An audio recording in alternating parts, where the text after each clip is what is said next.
बच्चों की साइंस की दुनिया, जहाँ गुब्बारे भी गाना गाते हैं वो भी साइंस की मदद से।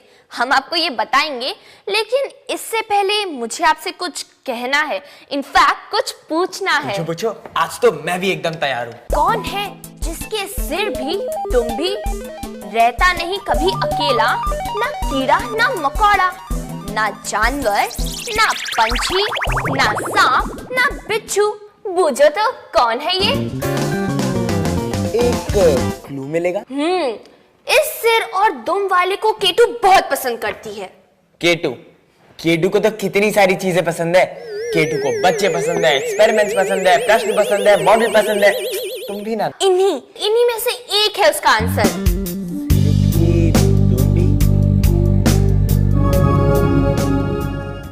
I got it. प्रश्न जिसकी सिर है और दुम भी। सवाल के सिर और दुम क्यों है, ये तो आप केटू से ही सुनिए। सवाल के सिर भी और दुम भी, ऑफ कोर्स, नहीं समझे? सिर इसलिए क्योंकि सिर में होता है दिमाग, और हमारे हर सवाल भी होते हैं इंटेलिजेंट, दिमाग वाले। और दुम इसलिए क्योंकि हर सवाल के पीछे पीछे आता है उसका जवाब, उसका एक्सप्लेनेशन, मतलब उसकी दुम।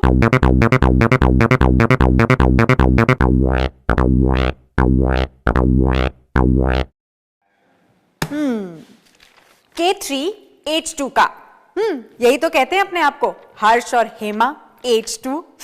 सवाल पूछा है टीवी के बारे में। कहते हैं कि टीवी के सामने हाथ रखने से बाल क्यों खड़े हो जाते हैं? अरे दीपिका और शिवम भी तो गुब्बारों से खेल रहे थे ना।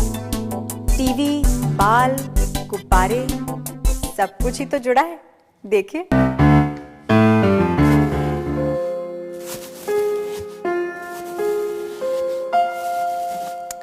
मैं थोड़ी इलेक्ट्रिसिटी प्रोड्यूस कर रही हूँ, स्टैटिक इलेक्ट्रिसिटी। और मैं इस पानी के ट्यूब से एक पतली पानी की धार बनाने की कोशिश कर रहा हूँ।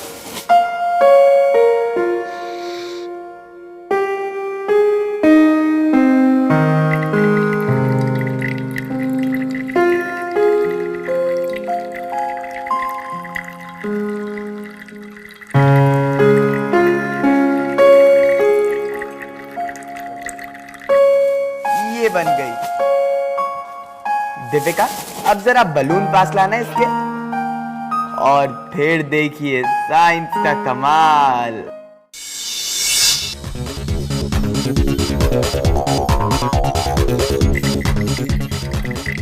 गुब्बारे को बालों में रगड़ने से ऐसा क्या हुआ जो पानी की धार भी इसके पास खींची चली आई? ऐसा ही होता है में ये साइंस हम समझ चुके हैं। गुब्बारा बालों से रगड़ता है तो बालों के इलेक्ट्रॉन्स उसमें चले जाते हैं। ज्यादा इलेक्ट्रॉन्स मतलब स्थिर विद्युत, एक जगह जमा चार्ज। बिल्कुल यही होता है जब टीवी चलता है। टीवी की इलेक्ट्रॉन गन्स स्क्रीन पर इलेक्ट्रॉन्स दागती हैं, जिससे स्क्रीन के पीछे स्थित फास्फर्स चमकते हैं और स्क्रीन पर तस्वीर बनती है। इन इलेक्ट्रॉन्स में से कुछ स्क्रीन पर जमा हो जाते हैं और बन जाती है स्टैटिक इलेक्ट्रिसिटी।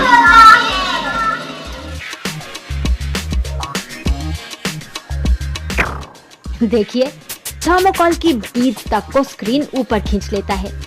यही स्थिर विद्युत हमारे हाथों के बालों को भी अपनी तरफ आकर्षित करती है, वो खड़े हो जाते हैं। कंप्यूटर के मॉनिटर पर भी ऐसा ही होता है। मैं K2 और आप H2, मैं क्यों और कैसे, और आप हर्ष और हेमा। और आप सबके लिए भी एक बात जरूर याद रखिएगा कि हर चीज का कोई ना कोई कारण जरूर होता है। हर सवाल का जवाब होता है, जैसे इस सवाल का भी है, जो पूछा है हमसे कृष्ण गुप्ता ने। मैंने ताली बजाई, आपको सुनाई दी। मैंने ताली 2 बार बजाई, आपको 2 बार सुनाई दी। लेकिन फिर ये आवाज कहाँ चली गई? यही तो पूछा है कृष्णा ने। पूछते हैं कि सुनाई देने के बाद आवाज कहाँ गायब हो जाती है, कहाँ चली जाती है? इसका जवाब छुपा है साउंड वेव्स में, ध्वनि तरंगों में। चलिए समझ लेते हैं।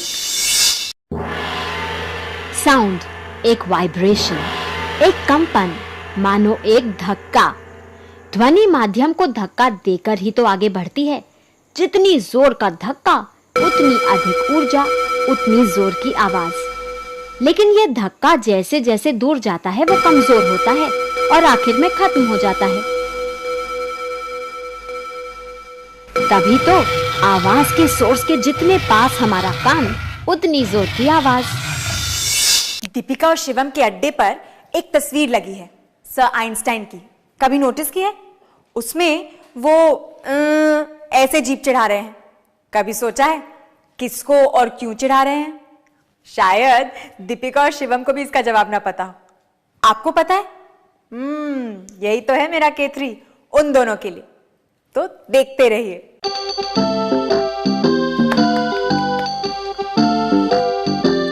Sir, one photo. So please, sir, one photo.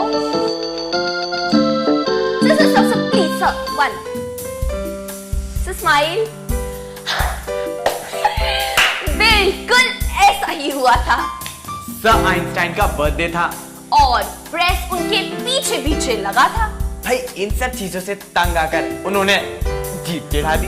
और उन्हें क्या पता था कि उनकी ये फोटो इतनी फेमस हो जाएगी कि हर जगह दिखेगी।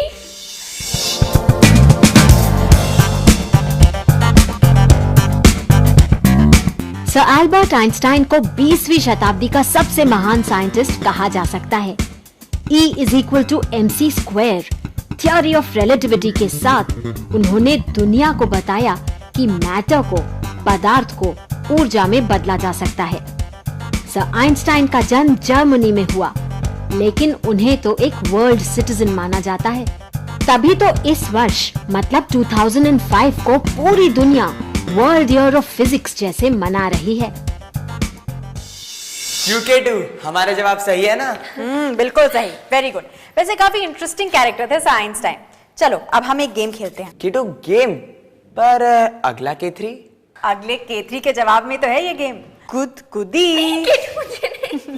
देखो इसे तो बिना किए ही हो रही। जब हम खुद को करते हैं तो कुछ नहीं होता, लेकिन किसी और को करते हैं तो दीपिका की तरह उछल जाता है। K2, पर वैसे भी गेम और गुदगुदी के बीच में क्या रिश्ता? गुदगुदी के सवाल का जवाब इस खेल के साथ। आप भी खेलिए और समझिए कि हम खुद को गुदगुदी क्यों नहीं कर सकते। यही तो है हुल्जुम के सवाल का जवाब। देखिए, खेलते हैं एक खेल, रिफ्लेक्स एक्शन का खेल। देखा कितना मुश्किल है किसी दूसरे के ऐसे गिराने पर कार्ड को पकड़ना, लेकिन अगर हम खुद गिराएं तो आसानी से कैच कर सकते हैं। हमारे ब्रेन को पहले ही पता होता है कि कार्ड गिरने वाला है, तो वो कैच के लिए तैयार हो जाता है। खुद करने पर गुदगुदी ना होने का राज भी यही है। जब हम खुद को गुदगुदाते हैं तो हमारे मस्तिष्क को पहले से ही पता होता है कि कोई गुदगुदी करने वाला है। ब्रेन साइंटिस्ट्स ने साबित कर दिया है कि गुदगुदी तो तब होती है जब कोई और करे, और वो भी अचानक। K2 भी बड़ी ही मजेदार है। हमें हंसाती हैं, हंसी की साइंस बताती हैं, फिर कंफ्यूज करती हैं और चली जाती हैं। और वो भी अचानक। हमने तो सिर्फ एक K3 पूछा था। 2 लेटर्स में एक क्वेश्चन, थोड़ा डिफिकल्ट है, ध्यान से सुनिए। तो क्वेश्चन ये है कि हाइड्रोजन जल जाता है और ऑक्सीजन जलने को सपोर्ट करता है ना? लेकिन हाइड्रोजन और ऑक्सीजन मिलके वाटर बनाते हैं और वाटर आग को बुझाता है। बड़ा ही गोलम गोल क्वेश्चन है। मुझे तो कुछ भी समझ में नहीं आया। मुझे भी कुछ नहीं समझ में आया, लेकिन बात तो ये है कि K2 ने भी इसका जवाब नहीं दिया। कहने लगी खीरा, मुझे खीरा खाना है, और फट से चली गई। खीरा मुझे बहुत पसंद है, और नमक लगे खीरे का तो स्वाद ही और है। अरे भाई, इस नमक में छिपा है आपका जवाब। मैं आपके सवालों का जवाब ही तो दे रही हूं, संदीप और अभिषेक जी। अरे भाई, ये साइंस की दुनिया है और यहाँ ऐसा ही होता है, देखिए। सोडियम जहरीली है, क्लोरीन भी विषैली, पर दोनों मिलकर बनाते हैं नमक। नमक जो जहरीला नहीं बल्कि हमारे लिए जरूरी है। विज्ञान का एक इम्पोर्टेंट नियम समझ लें। एलिमेंट्स के मिलने पर जो कंपाउंड बनते हैं उनकी प्रॉपर्टीज बिल्कुल अलग होती हैं। अब बात पानी की। गुब्बारे में भर देते हैं हाइड्रोजन और ऑक्सीजन, दोनों मिलते हैं तो लगती है आग और बन जाता है पानी, वाटर, H2O। पानी जिसकी प्रॉपर्टीज हाइड्रोजन और ऑक्सीजन से बिल्कुल अलग। पानी तो वो मॉलिक्यूल है जो हाइड्रोजन और ऑक्सीजन के साथ जलने से बनता है।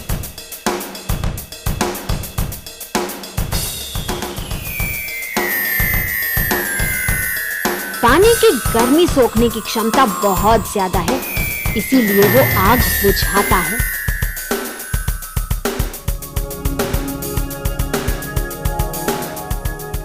शिवम, तुम क्यों नहीं समझ रहे हो? पानी बॉईल होता है। नहीं दीपिका, बॉईल नहीं होता, वरना हमारा हाथ जल जाता।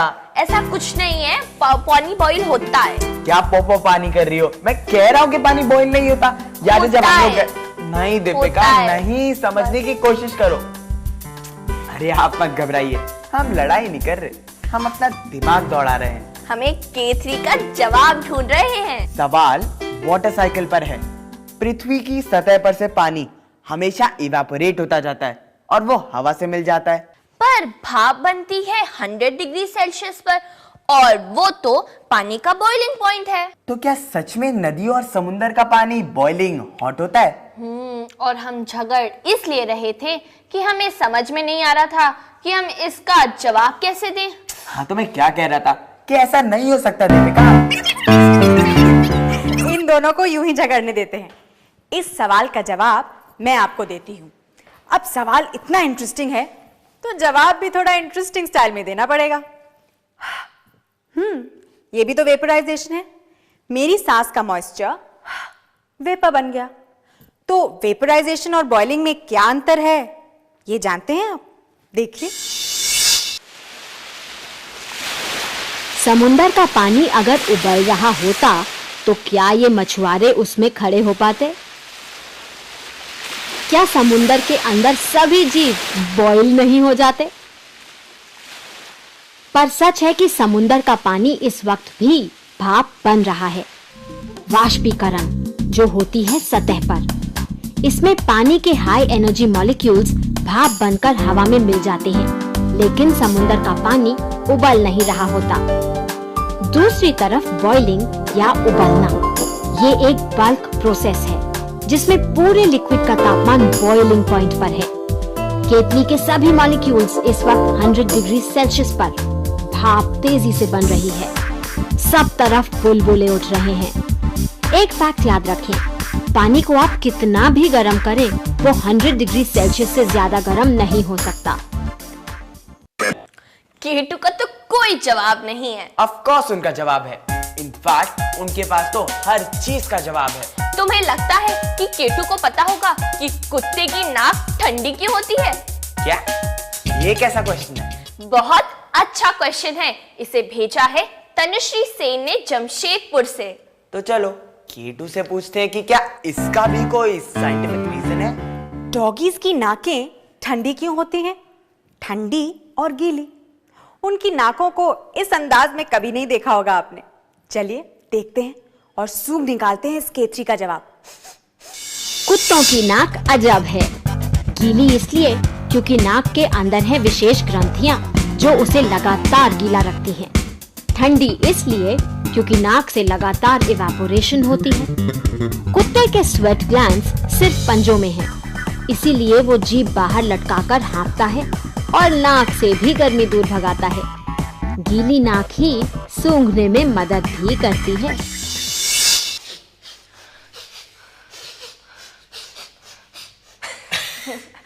कुत्तों की सूंघने की क्षमता हमसे बहुत ज्यादा होती है।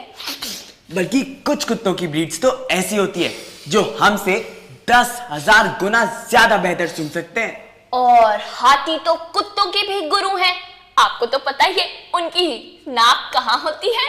उनकी नाक होती है उनकी सूंड की टिप पर।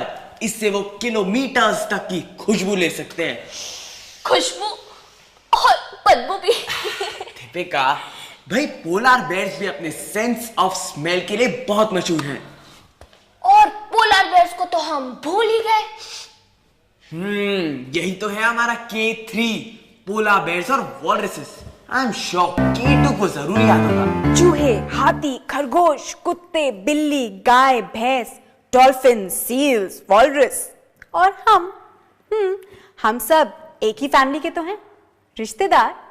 हम सब हैं मैमल्स, स्तनधारी। तो ध्यान में रखिएगा ये बात जब हम देंगे आपको हमारा अगला K3। तो मान लेते हैं ये बोतल है एक पोलर बेयर। इस पोलर बेयर को लगानी है इसके अंदर डुबकी अपना खाना लेने के लिए। तो इसने ली एक लंबी सांस। शुरू हो जाए।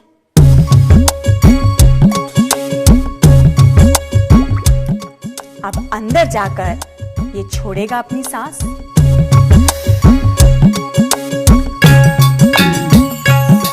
अब क्या ये फिर से सांस अंदर खींच पाएगा?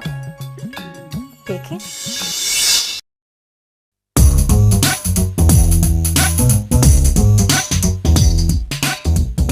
ये दोनों मैमल्स हैं स्तनधारी। खाने की तलाश में पानी के अंदर जाना पड़ता है, लेकिन सांस रोककर। कोई भी मैमल पानी में सांस नहीं ले सकता। पोलार बेयर गोता लगाता है और 2 मिनट तक अंदर रह सकता है। पानी के अंदर सांस लेने के लिए बनी है तो सिर्फ मछलियां। मुंह से पानी अंदर जो गिल्स के ऊपर से बहता है और उसमें घुली ऑक्सीजन मछली अंदर ले लेती है।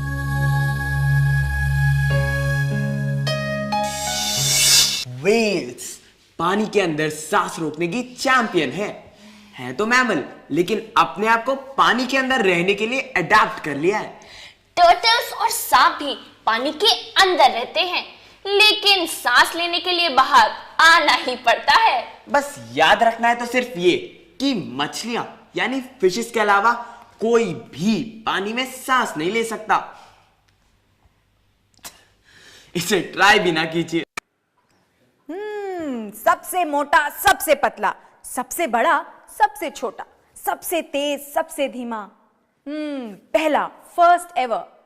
ऐसे रिकॉर्ड ब्रेकिंग फैक्ट्स में हम सबको बड़ा इंटरेस्ट होता है, तभी तो हम लेकर आए हैं आपके लिए बहुत सारे मजेदार सवाल, जिनके जवाब देंगे फटाफट।